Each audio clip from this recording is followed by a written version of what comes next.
വ്ളോഗാണെന്ന് മനസ്സിലായി കാണുമെന്ന് വിചാരിക്കുന്നു. ഈവനിങ് എന്ന് പറയുമ്പോൾ വൈകുന്നേരം 3 മണി തുടങ്ങി ഇങ്ങോട്ടുള്ള ഒരു സമയമാണല്ലോ. ഇപ്പോൾ ഏകദേശം 3-3:30 ആയിട്ടുണ്ട്. ഇന്നത്തെ ദിവസത്തിന് ഒരു പ്രത്യേകതയുണ്ട്. അതായത് എൻ്റെ കല്യാണം കഴിയുന്നതിന് മുന്നേ വരെ ഞാനും അമ്മയും ഇടയ്ക്കിടയ്ക്ക് പുറത്ത് ഷോപ്പിങ്ങിന് പോകുമായിരുന്നു. വീട്ടു സാധനങ്ങൾ വാങ്ങാനായിട്ടും ഡ്രസ്സ് വാങ്ങാനായിട്ടും അങ്ങനെ പല കാര്യങ്ങൾക്കും. അപ്പോൾ കല്യാണം കഴിഞ്ഞ് ഞാനിപ്പം മാറിയതിന് ശേഷം അമ്മയായിട്ടുള്ള ഷോപ്പിംഗ് പരിപാടികളൊന്നും പഴയ പോലെ അങ്ങോട്ട് നടക്കുന്നില്ല. അപ്പം ഞാൻ ഭയങ്കരമായിട്ട് അത് മിസ് ചെയ്യാൻ തുടങ്ങി. അപ്പോൾ ലാസ്റ്റ് ടൈം ഞാൻ വീട്ടിൽ വന്നപ്പോൾ തന്നെ അമ്മയോട് പറഞ്ഞിട്ടുണ്ടായിരുന്നു, അമ്മ നമ്മളിങ്ങനെ പോയിട്ട് കുറേ ആയില്ലേ, എനിക്ക് ഭയങ്കരമായിട്ട് മിസ് ചെയ്യുന്നുണ്ടെന്ന്. അപ്പോൾ അമ്മ പറഞ്ഞു അമ്മയ്ക്കും അതൊക്കെ മിസ് ചെയ്യുന്നുണ്ട്, നമുക്ക് അടുത്ത തവണ വരുമ്പോൾ എന്തായാലും പോകാമെന്നൊക്കെ പറഞ്ഞിട്ടുണ്ടായിരുന്നു. അപ്പോൾ ഇന്ന് ആ സുദിനം വന്നെത്തിയിരിക്കുകയാണ്. സാധാരണ എങ്ങനെയാണെന്ന് വെച്ചാൽ എനിക്ക് അത്യാവശ്യം തിരക്കില്ലാത്ത വർക്കുള്ളൊരു ദിവസം അല്ലെങ്കിൽ അവധിയുള്ളൊരു ദിവസം അമ്മ വർക്ക് കഴിഞ്ഞ് വരുന്ന സമയത്ത് ഞാൻ ടൗണിലേക്ക് പോവുകയും ഞങ്ങൾ അവിടെ നിന്ന് മീറ്റ് ചെയ്യുകയും പിന്നെ ഷോപ്പിംഗ് നടത്തുകയും ചെയ്യാറാണ് പതിവ്. ആൻഡ് ഇന്ന് അങ്ങനത്തെ ഒരു ദിവസമാണ്. സോ ഞാൻ വിചാരിച്ചു ഇതൊന്ന് ഡോക്യുമെൻ്റ് ചെയ്യാം, നിങ്ങളെ ഇവിടെ കാണിക്കാമെന്നൊക്കെ. യെസ്, അപ്പോൾ ഞാൻ ഭയങ്കര എനർജറ്റിക് ആണെന്ന്. ഭയങ്കര ചൂടാണ്, എന്നാലും എനർജിക്ക് കുറവൊന്നുമില്ല.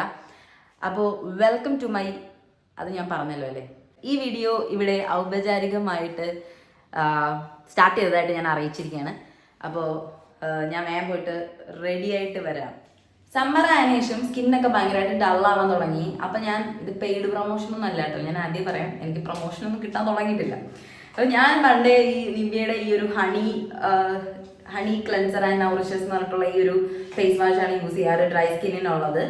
അപ്പം കുറേ കാലമായിട്ട് ഇതാ യൂസ് ചെയ്യണം. എൻ്റെ സ്കിന്നിന് പറ്റിയൊരു സംഭവമാണ്. പണ്ട് ഞാനൊരു ദിവസം ഹിമാലയൊക്കെ യൂസ് ചെയ്ത സമയത്ത് തോലൊക്കെ ഇങ്ങനെ പൊളിഞ്ഞൊക്കെ വന്നിട്ടുണ്ടായിരുന്നു. ഹിമാലയ ആയിരുന്നു ഞാൻ ഫസ്റ്റ് യൂസ് ചെയ്ത ഫേസ് വാഷ്. അതിനുശേഷം ഞാൻ ഇതിലേക്ക് കടന്നു. ഇത് ഞാൻ കുറേ കാലമായിട്ട് യൂസ് ചെയ്യാണ്, എൻ്റെ സ്കിന്നിന് പറ്റിയൊരു സാധനമാണിത്.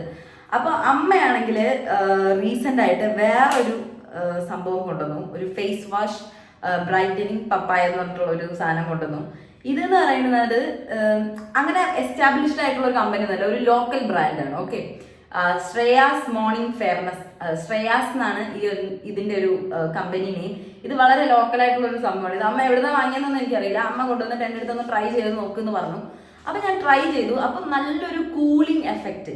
സാധാരണ ഫേസ് വാഷ് എന്ന് പറയുമ്പോൾ കുറച്ച് ഒരു എന്താ പറയുക, ക്രീമി കൺസിസ്റ്റൻസിയിലായിരിക്കും. ഇതൊരു ലിക്വിഡ് കൺസിസ്റ്റൻസിയിലാണ്, സെമി ലിക്വിഡ് കൺസിസ്റ്റൻസിയിലാണ്. സോ ഇതെനിക്ക് ഭയങ്കരമായിട്ട് എന്താ പറയുക, കൂളിംഗ് എഫക്റ്റ് കിട്ടി. അപ്പോൾ ഇത് സ്ഥിരമായിട്ട് ഉപയോഗിക്കുമ്പോൾ ഇനി എന്തെങ്കിലും പ്രോബ്ലം എൻ്റെ സ്കിന്നിന് വരുമെന്ന് എനിക്കറിയില്ല. ബട്ട് ഞാൻ ഒറ്റ ടൈം യൂസിൽ എനിക്കിത് ഭയങ്കരമായിട്ട് ഇഷ്ടപ്പെട്ടു. അപ്പം നിങ്ങളുടെ നാട്ടിൽ കിട്ടുമെങ്കിൽ ഒന്ന് ഉപയോഗിച്ച് നോക്കട്ടോ. കാരണം എന്താണെന്ന് വെച്ചാൽ നമ്മൾ ഈ ചൂട് സമയത്ത് ഒരു കൂൾ എഫക്റ്റിൽ ഫേസ് വാഷ് ചെയ്യാൻ പറ്റുക പറഞ്ഞാൽ ഒരു സുഖമുള്ളൊരു കാര്യമല്ലേ. അപ്പോൾ അതുകൊണ്ട് മാത്രം ഞാൻ ഇത് ഇൻട്രൊഡ്യൂസ് ചെയ്തതേ ഉള്ളൂ. ഞാൻ ബ്യൂട്ടി വ്ളോഗിലേക്കൊന്നും കടക്കുന്നേ ഇല്ല, എനിക്ക് അതിനെപ്പറ്റി യാതൊരു ഐഡിയ ഇല്ല. അങ്ങനെയൊന്നും വിചാരിക്കരുത്, ജസ്റ്റ് നിങ്ങൾക്ക് കാണിച്ചു തരുന്നതേ ഉള്ളൂ. ഈ ഫേസ് വാഷസിനെയൊക്കെ പറ്റിയിട്ട് ഞാൻ ആധികാരികമായിട്ട് സംസാരിക്കുമ്പോൾ എനിക്ക് തന്നെ ഒരു പുതുമ തോന്നുകയാണ്. എന്താണെന്ന് വെച്ചാൽ ഇതെൻ്റെ ഒരു മേഖലയല്ല. വീഡിയോ സ്ഥിരമായിട്ട് കാണുന്നവർക്ക് അറിയായിരിക്കും ഞാൻ ഈ സ്കിൻ കെയർ ഒക്കെ ചെയ്യുന്ന കാര്യത്തിൽ എത്രത്തോളം ലേസി ആണെന്നുള്ളത്. അത് ലേസി ആവാനുള്ള കാരണം മറ്റൊന്നുമല്ല, എനിക്കാണെങ്കിൽ അങ്ങനെ ഇൻട്രസ്റ്റഡ് ആയിട്ടുള്ളൊരു മേഖലയല്ല ഈ മേക്കപ്പ് സ്കിൻ കെയർ എന്നൊക്കെ പറയുന്നത്. സ്കൂളിൽ പഠിച്ചിരുന്ന സമയത്ത് ഞാനൊരു ഗേൾസ് ഓൺലി സ്കൂളിലായിരുന്നു. അപ്പോൾ ഞാനൊരു ടോം ബോയ് കണക്കായിരുന്നു എന്നാണ് എൻ്റെ ഒരു ഐഡിയ. അപ്പോൾ ഞാൻ ഇതിലൊന്നും അത്ര ശ്രദ്ധിക്കുന്ന ഒരാളായിരുന്നില്ല. പിന്നെ 7ാം ക്ലാസ് വരെയൊക്കെ ആണെങ്കിൽ അമ്മ എൻ്റെ മുടി നീട്ടി വളർത്തുമായിരുന്നു എണ്ണയൊക്കെ തേച്ചിട്ട്.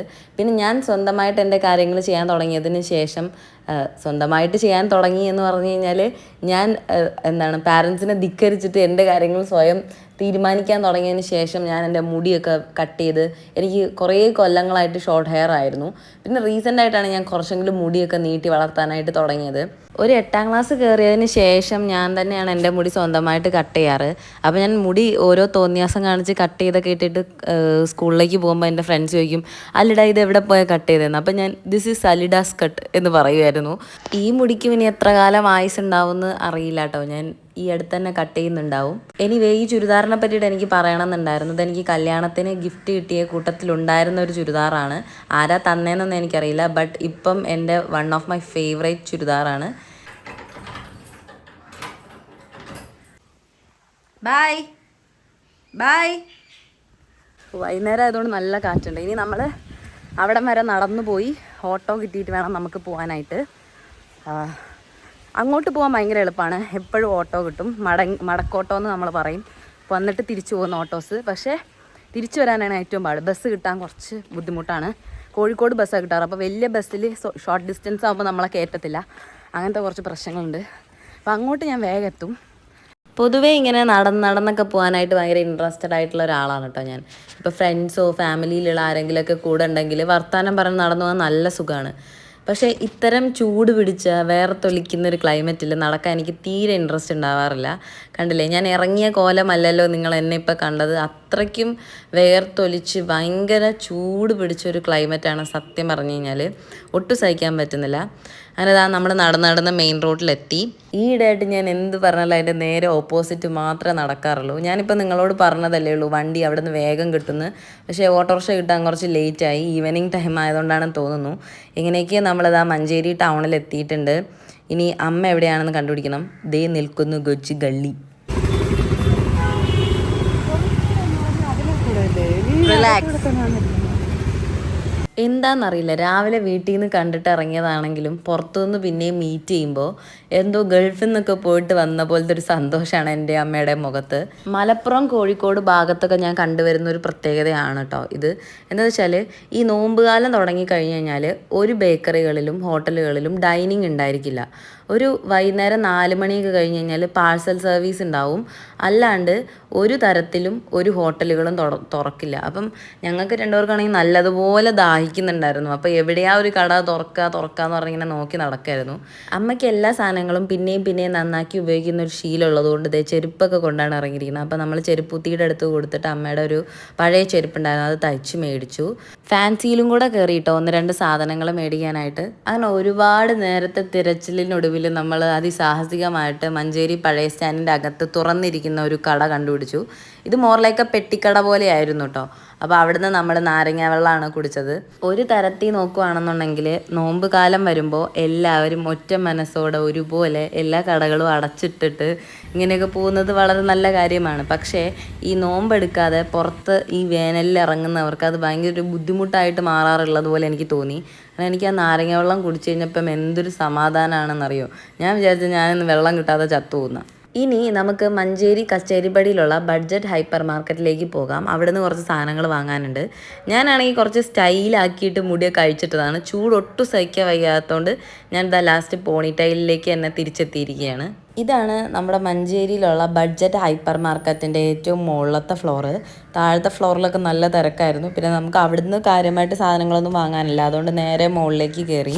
അമ്മയ്ക്ക് വാട്ടർ ബോട്ടിൽ വാങ്ങാനായിട്ട് തീരെ ഇൻട്രസ്റ്റ് ഉണ്ടായിരുന്നില്ല. അവസാനം ഞാൻ നിർബന്ധിച്ചിട്ടാണ് അമ്മ വാട്ടർ ബോട്ടിൽ എടുക്കാം എന്നുള്ളൊരു നിഗമനത്തിൽ എത്തിച്ചേർന്നത്. ഞാൻ കഴിഞ്ഞ ഈസ്റ്റർ വ്ളോഗിൽ പറഞ്ഞിട്ടുണ്ടായിരുന്നില്ല അമ്മയുടെ ചേച്ചിമാരുടെ വീട്ടിലേക്ക് പോവുകയാണെന്ന്. അന്ന് പോയ പോക്കിൽ അമ്മയ്ക്ക് ഞാൻ മുൻപ് കൊടുത്തൊരു വാട്ടർ ബോട്ടിൽ അമ്മ അവിടെ കൊണ്ടുപോയി കളഞ്ഞിട്ട് വന്നു.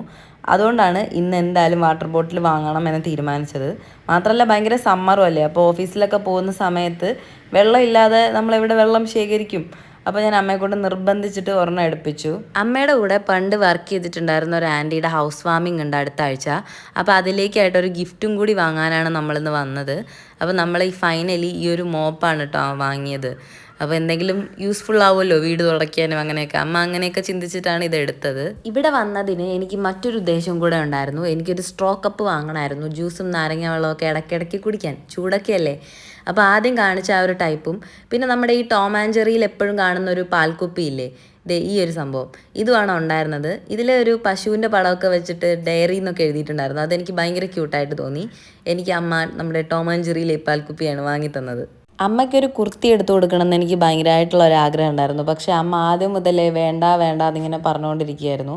അമ്മ എന്തൊരു കാര്യം ഉണ്ടെങ്കിലും വേണ്ട എന്ന് മാത്രമേ പറയുള്ളൂ. പിന്നെ നമ്മൾ ഒത്തിരി നിർബന്ധിച്ച് വേറെ നിവൃത്തിയില്ല എന്നുള്ളൊരു സ്റ്റേജ് എത്തിക്കഴിയുമ്പോഴാണ് അമ്മ ഓക്കെ പറയാറ്.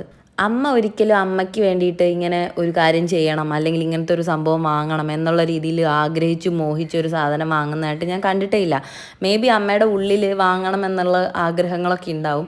പക്ഷെ അമ്മ ഒരിക്കലും അത് പുറത്ത് കാണിക്കാറില്ല. പണ്ട് തൊട്ടേ എല്ലാവരും പറഞ്ഞു വരുന്ന ഒരു കാര്യമാണ്, ഒരു വീട്ടിലെ ഇപ്പം ആൺപിള്ളേർക്ക് അമ്മമാരോടും പെൺപിള്ളേർക്ക് അച്ഛന്മാരോടും ആയിരിക്കും താല്പര്യം കൂടുതൽ എന്നുള്ളത്.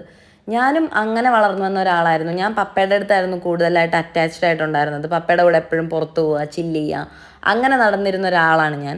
പക്ഷെ ഞാൻ കുറച്ച് വലുതായതിന് ശേഷമാണ് അമ്മയുടെ ആംഗിളിൽ നിന്ന് ഞാൻ കാര്യങ്ങൾ നോക്കി കാണാനും അമ്മയുടെ ഇമോഷൻസ് ഒക്കെ മനസ്സിലാക്കാനും തുടങ്ങിയത്.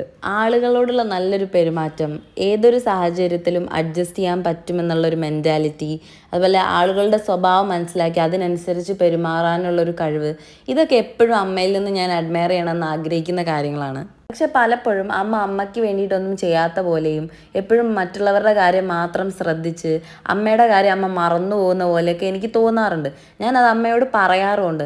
അമ്മയാണെങ്കിൽ ഒരു ഓഫീസിലൊരു ടൂർ വന്നാൽ പോലും പണ്ടൊന്നും പോവില്ലായിരുന്നു, വീട്ടിലെ കാര്യങ്ങൾ അവതാളത്തിലാവുമല്ലോ എന്നൊക്കെ ഉള്ളൊരിതിൽ. പിന്നെ ഞാൻ അമ്മയെ ഇങ്ങനെ മോട്ടിവേറ്റ് ചെയ്താണ് അമ്മ കുറച്ചൊക്കെ ഒന്ന് ആക്റ്റീവായിട്ട് എല്ലാ കാര്യങ്ങളിലും പാർട്ടിസിപ്പേറ്റ് ചെയ്യാനും എല്ലാം ചെയ്യാനും ഒക്കെ തുടങ്ങിയത്. എൻ്റെ അമ്മ മാത്രമല്ല കേട്ടോ, എനിക്ക് തോന്നുന്നു ഒട്ടുമിക്ക അമ്മമാരും ഇങ്ങനെ തന്നെ ആയിരിക്കും.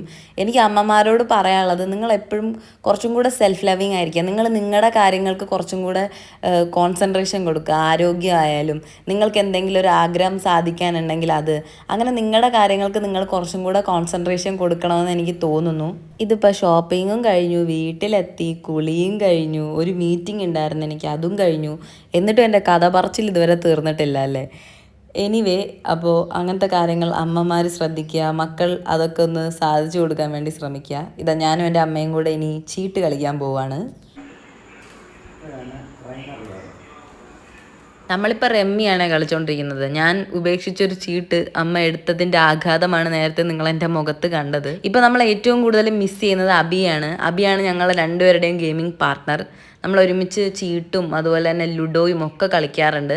ഭയങ്കര ഫണ്ണാണ് ഞങ്ങൾ മൂന്നാളും കൂടെ കളിക്കുമ്പോൾ. ഇടയ്ക്ക് പപ്പയും ഞങ്ങളുടെ കൂടെ കൂടാറുണ്ട് കേട്ടോ. എങ്ങനെയോ ഒരു കളി ജയിച്ചപ്പോഴുള്ള എൻ്റെ പട്ടി ഷോയാണ് നിങ്ങൾ ഈ കണ്ടുകൊണ്ടിരിക്കുന്നത്. പക്ഷേ പിന്നെ തുടർച്ചയായിട്ടുള്ള കളികളിലെല്ലാം അമ്മയാണ് ജയിച്ചത്. അപ്പോൾ അമ്മയാണ് കേട്ടോ ജയിച്ചത് ഈ ഒരു റമ്മി കളിയിൽ. 29.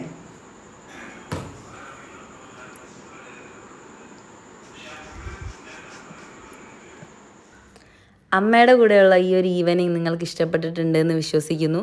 ഇഷ്ടപ്പെട്ടിട്ടുണ്ടെങ്കിൽ എന്തായാലും ചാനൽ സബ്സ്ക്രൈബ് ചെയ്യുക, ലൈക്ക് ചെയ്യുക, കമൻറ്റ് ചെയ്യുക, ഷെയർ ചെയ്യുക. അപ്പോൾ മറ്റൊരു വീഡിയോ ആയിട്ട് ഉടനെ കാണും വരേക്കും. Take care, bye bye.